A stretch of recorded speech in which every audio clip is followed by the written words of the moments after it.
By the time Franklin Delano Roosevelt was nominated for president in August 1932, some doubted whether a survivor of polio, paralyzed from the waist down, had the strength to conduct a vigorous campaign, let alone lead the country out of the worst economic depression in its history.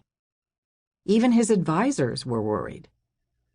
FDR came up with a defiant answer to all of them: a 9,000-mile, 21-day trip through 17 Midwestern and Western states aboard the Roosevelt Special. It was a trip perfectly suited to both FDR's temperament and his physical limitations. As soon as the train came to a stop, FDR stepped out on the rear platform, gripping the arm of his son Jimmy. The railing cut off sight of his lower body, so the public saw only his broad shoulders and chest as he delivered his 1-minute address. "It's nice to be back in Dubuque," he would begin, flashing his wide smile, adding, "I'm just here to look, learn, and listen." His speech was patrician, but his message was friendly, and his physical courage buoyed his worried listeners. Between stops, FDR had only to look out the train window to see just how bad things had become. In Chicago, there were blocks of lifeless factories, overgrown parks, and rows of vacant stores with blackened windows. Shanty towns clustered along the railroad tracks sent up smoke from cooking fires. In the rich farm country of Iowa and Ohio, the farmhouses were unpainted, the fences were crumbling, and food was rotting in the fields. By the time the Roosevelt Special reached Seattle, Roosevelt had reason to speak in the name of a stricken America and a stricken world. Even in such terrible times, however, Franklin Roosevelt managed to enjoy himself. He loved everything about campaigning, from the enthusiasm of the local crowds to the sparring with the newspaper boys. FDR's sitting room was open to all comers.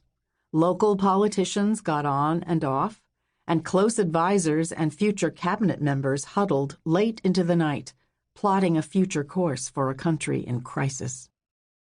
FDR enhanced his listening and learning with healthy doses of jokes, storytelling, poker, and booze. Eleanor Roosevelt waited until the return journey from the West Coast to join the Roosevelt Special. She didn't share her husband's enthusiasm for the cheering admirers on the campaign trail. "It seems undignified and meaningless, but perhaps we need it," she once confided.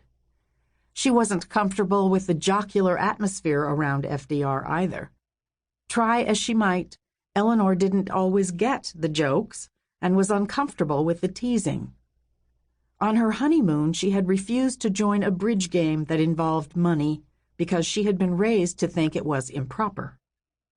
Drinking, especially, made her uneasy. She had her own reasons for disliking even the smell of alcohol.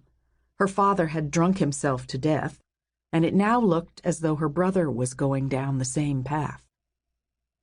Eleanor had plenty to say about policy issues, but the politicians and brain trusters who surrounded Franklin rarely thought to include her in their discussions. The exception was Louis Howe, a wizened little man with a scarred face and bulging eyes who had been a true believer in FDR's greatness since they met in 1911. Eleanor Roosevelt had been repelled by Howe in the early days. He was an inelegant, chain-smoking newspaper man, the sort of person she had been brought up to avoid. But Howe's attentions to her in 1920, when FDR was running for vice president on the ill-fated Democratic ticket, went a long way toward changing her mind. When Franklin was stricken with polio on Campobello Island, Eleanor and Louis became a team. They were the only ones who believed that FDR had a political future in those years immediately following the diagnosis. Howe came to understand then that Eleanor could keep Roosevelt aspirations alive while FDR recovered. He urged her to lower her high-pitched voice and suppress her nervous giggle when she spoke in public, and he encouraged her to get more involved in New York politics. In time, he even had the idea that Eleanor should run for president herself.